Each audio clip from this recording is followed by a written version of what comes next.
Hey, everybody, welcome back to this episode of Think Business Live. Looking forward to sitting down with CEO of Michigan Creative, Brian Town, michigancreative.com. Brian, it's great to have you on the show. I love talking to people in the creative field. And one of the things I love about your business and I love about your LinkedIn page is, right in the prime real estate area, which I think most people miss on LinkedIn, right? Your ideal real estate. It says CEO of Michigan Creative. The question I'm going to ask you will open up an area of your brain and awareness about your brand that no one can do like I do. I guarantee it. I love the bold and confidence of that. And I want to dive in because I think one of the main things about being creative is not only your awareness, but bringing out the client's awareness, right? That's the secret sauce. That's why people say, oh, I can do it myself. I can go on and do this and I can do Canva and or I can do a website on my own for $4. And those are great services. I'm not taking away from that. Yeah. But to really make something special, you need somebody who can bring out your awareness to bring out what you're missing. So let's just kind of talk about the art of how you do that with clients. Yeah. And, it took me a little while to even get there to really figure out what our superpower was. And thanks for having me on here. I love, talking about the creative aspect of business in general. Like we are a marketing company, but really I love to call us a creative agency. And I really got that from a professor that I got to speak in his class. And, he started to talk about this creative stuff where that's what he taught. He taught a class on creativity. And I was like, oh my God, I want to teach that. But what he said to me, and I knew this because I used to teach. I have always taught something in the creative field. But what he said is, we're born creative. Where as kids, my daughter who's 7, Cora, she and I can play on the floor with nothing, a rock and a stick, and come up with crazy games for hours. And she does that on her own. It's like we have this in us, right? But it's slowly beaten out of us over the course of education and all that. So what I try to tell my staff is, yes, I think you're the best in the country as far as graphic design, video, marketing, web design. I think we've got the best.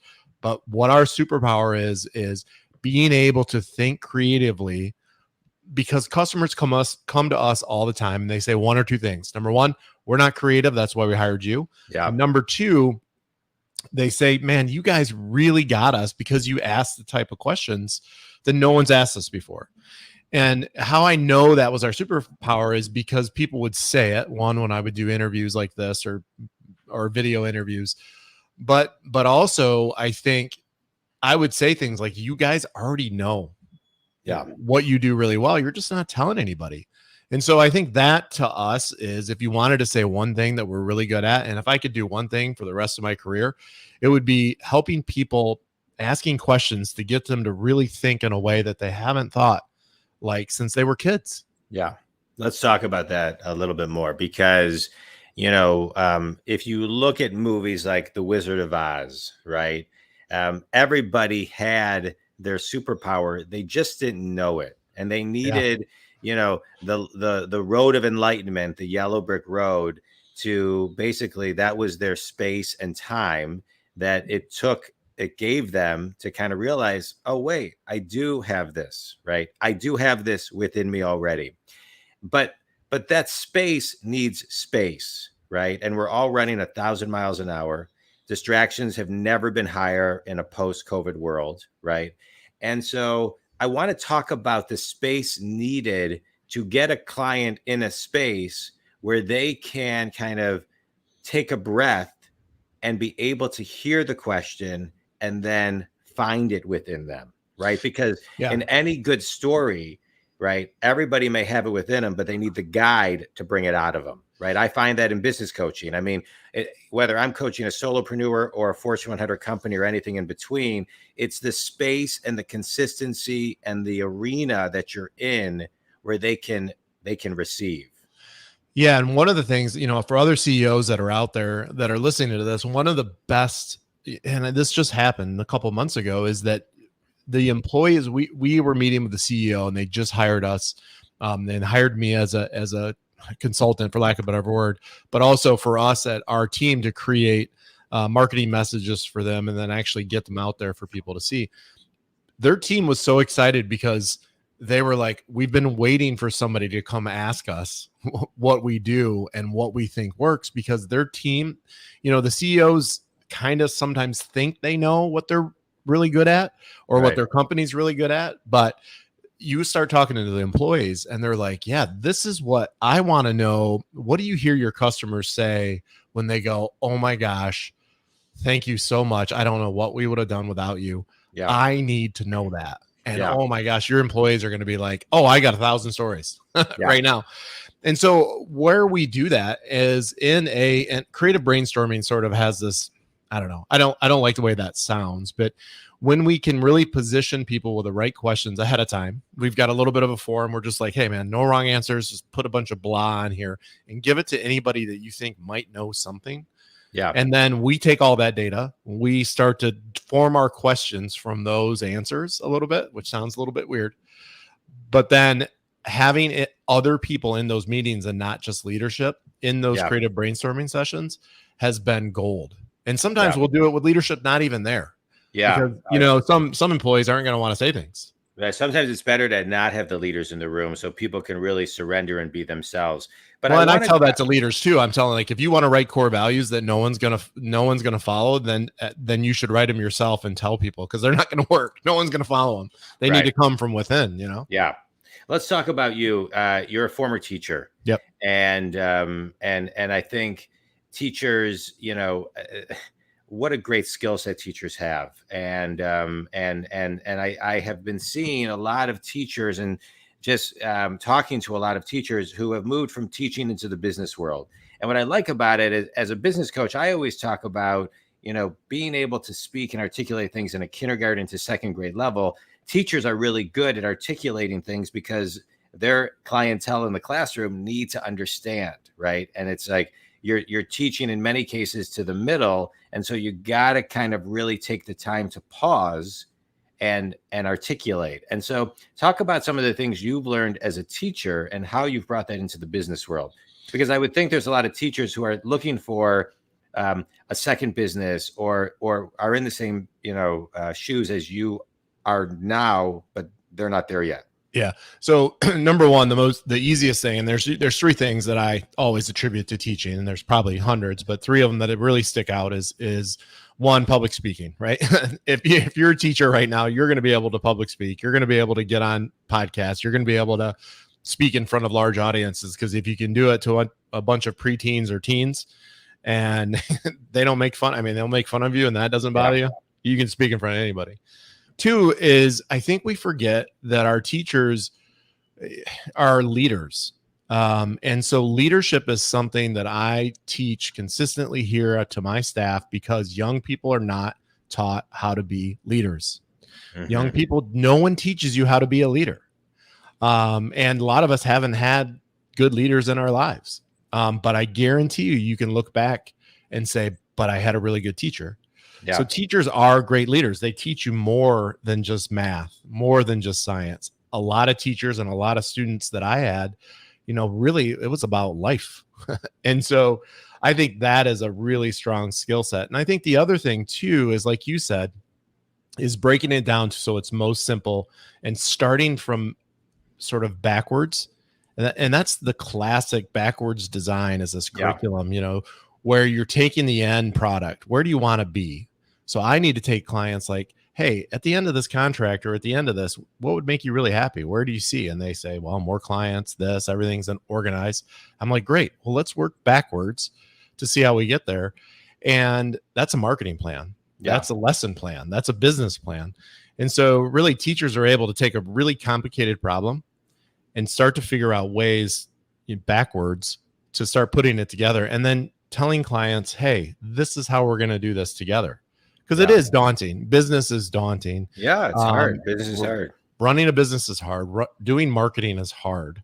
Yeah. And it's frustrating. Yeah. Let's talk about marketing for a minute. I think I love marketing. I have always loved marketing. I've been reading marketing books and studying marketing since I was 20 years old, reading all of Al Ries and Jack Trout's, and I could go on and on. I love the whole concept of marketing, because I believe that so much of business and life is marketing. And so But I think sometimes people don't necessarily know how to define what that really is or what that means. And more importantly, what it means to them, especially in today, right? So marketing used to be in the yellow pages, have a handout, now it means so much more, especially with social media. And so, and the ability to even do a podcast like this today with the technology we're using today. So what does marketing mean for the type of, let's focus on maybe the type of companies you're working with? Yeah. And the medium is the message, right? And so it depends on what we're on, of course, but marketing at its simplest, purest form is telling somebody how you can improve or help them solve a problem. To me, that is the essence. It's really, what are you going to feel like after you engage with us? What is your life going to look like? That's marketing. Think about the very early commercials that you saw. It never had to do with what this product tastes like or what this product was or how much it costs. It was like, hey, if you use this product, if you use this service, your life is going to look like this. Now, a lot of it is BS, whatever. But at the end of the day, I need to go and do marketing in a way that for my customers, some are manufacturers, some are large nonprofits, I need to have somebody see a brand or a message that's by that customer, by our client, and their exact customer needs to see it, and they need to say, finally. Mm-hmm. If I can do that, we win. I mean, if I can get somebody to say, oh my gosh, and it applies across any industry, right? Yeah. Finally, there's somebody that can help solve my problem. Yeah, I love it. I love it. And I think sometimes where people get stuck, I see this as a business coach, Brian. People know they have a problem. They don't know how to solve the problem. And they're not reaching out to mentors, companies like yours. I'll say even coaches like me, because they don't fully grasp the idea that the same level of consciousness that got them to where they are cannot get them to where they want to be, especially in a post-COVID world where everything has accelerated. Technology has accelerated. The way people look at things has accelerated. I mean, your messaging today, in my opinion, has to be so tight in every way that you market. And so you may have a campaign. I'd love you to talk about this, but it still needs to be a smidge different on Facebook, a smidge different on LinkedIn, right? So talk about that, because that's where it gets so simple, it's complicated. Well, also too, I think one of the things you run into, which is in line with what you're saying, is that some clients have been told that they have to be on Facebook, and man, I say I don't know. Like some of these businesses, like I would say you probably don't. Like your customers are not going to be on there. So the problem is that it doesn't just end with a messaging. Brand is great, right? I love brand. Some people talk about it all day long, but we have to figure out what that message is and who that message is going to that particular customer. And it doesn't always have to be on a digital piece. Like sometimes, I think where marketing and sales kind of gets separated, we really want to work hand in hand with the sales team. Sometimes I'm talking to these manufacturing companies and they're like, well, sales takes care of that. I'm like, yeah, but are they really prepared? What would help them close $50,000 more business a month? Mm-hmm. And they're like, oh, well, a little explainer video or some technology that, gets them to wave and do a video instead of an email.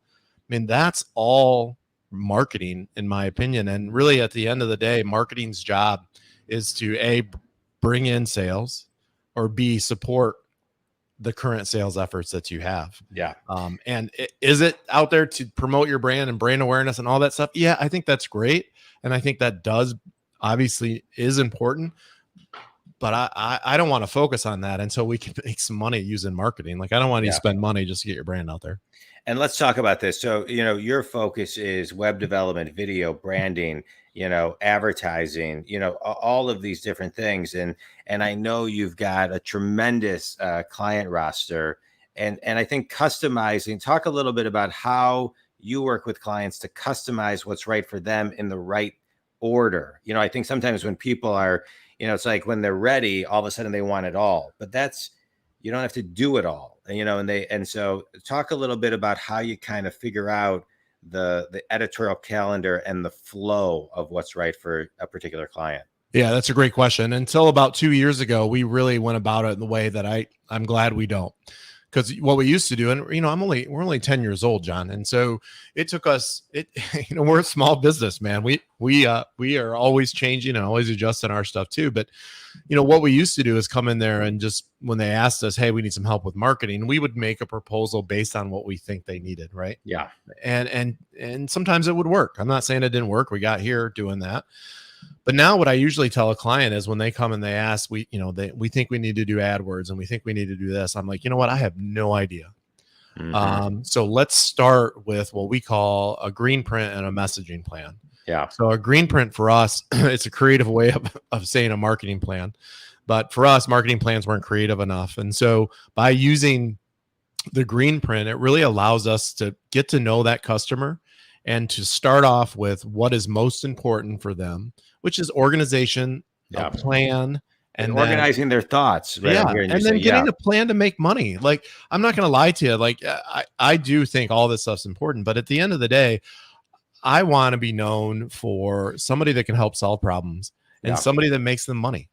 Yeah. Because at the end of the day, if I can solve your problems and make you money, you're never going to want to go anywhere else. Now, can we do that all the time? Do all of our videos make you money? Absolutely not.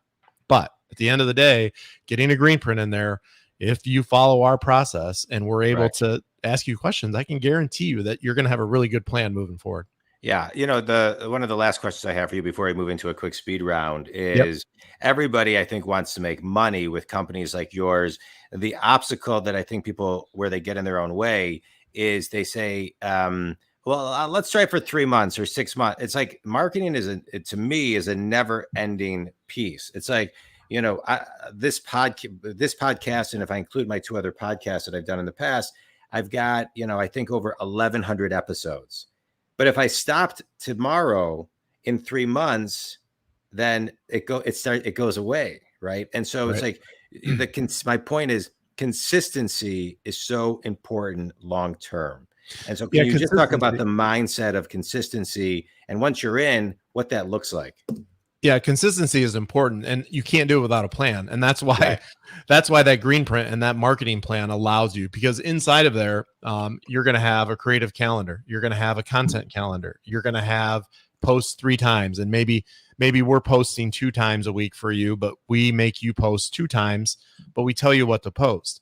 And so really the consistency is easy to do. All it is, and you can do it on a piece of paper. You can do it with a calendar. And just to plan out what you're going to be doing in the next 3 months, in the next 6 months, and then also start thinking about, well, what's our quarterly January to March look like next year? Let's start promoting this product. Yeah. And I think Alicia on our team has done a really good job for us personally to have us, like, I know from here until mid-June what our content is going to be every single month. And so our content is a vlog, a blog, a Facebook post, a LinkedIn post, a digital ad. So for every month that has a theme, and it's not hard if you just put it down on paper. Yeah. Yeah. And for those people who are saying, well, I don't have time to do it. It's like, that's why people need to hire companies like yours to actually do it for them. I've been on social very actively for 6.5 years, and I've had somebody posting all my social. I don't want to post my own social. So if somebody says, people say to me, how do you do so much? I said, because I've got a great team that helps me do it. Right. So I can be with clients and doing, I can be with clients coaching or doing a podcast. I don't do any of my own posting. Unless John, it's also that $10, not $10 an hour, but it's that lower dollar an hour stuff that where is your, as a CEO, as the owner, where's your time most effective? Mine as a CEO is not posting on Facebook or LinkedIn. I don't even, on LinkedIn, Alicia does that for me. Yeah. No, I love it. I love it. All right. You ready for a quick speed round? Yes, sir. All right. Favorite book and why? Heartbreaking Work of Staggering Genius. It's a fiction book. I love it. It just talks about him and his relationship with his brother. And it's just sort of this crazy kind of book. Dave Eggers wrote it a long time ago. I've read it several times. It's just, I don't know. I love his relationship with his brother. Good. I love it. Best piece of wisdom you've ever received? Every problem has a solution. That's something over and over again. That's one of our core values now too. My father, had really put that in there. He's like, hey, look, he was an Army colonel. He's like, no matter how bad it gets, there's always a solution. And it might be a really bad one, but there's a solution. I love it. Define yourself in one word. Leader. All right. And fast forward 100 years, what do you want your legacy to be? I want to create 100 jobs for people that are now wealthy and debt free and had the best job that they ever could. All right, good. I love it. Tell everybody who your ideal clients are and how they can connect with you. Yeah, we love manufacturers. Manufacturing for us is just really in need of our services, and historically they haven't. Those in large nonprofits, we do a really good job listening to them. And the best way to get a hold of me is find me on LinkedIn or go to michigancreative.com.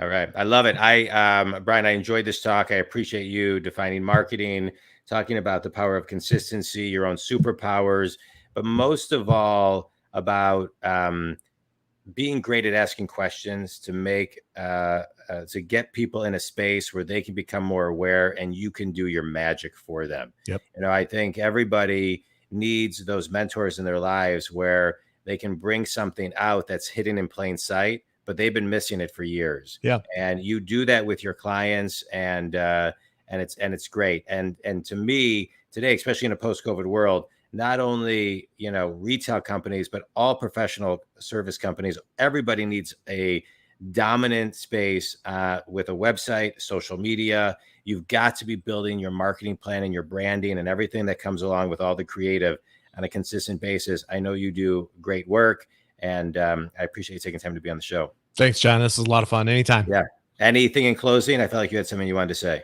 No, I just, and the funny thing when you say that is a lot of times when we do these questions and answers and with the customers, they're like, oh my God, yes, we've been thinking that all along, but they haven't done anything with it, which I love that. It makes my job super easy. I'm like, you guys already know who you are. It's like, let me tell everybody else for you. Yeah, I love it. I love it. Brian, thanks so much. MichiganCreative.com. Think Community. If Brian can help you, please reach out. Brian, appreciate your time. Thanks so much. All right, man. Thanks, John.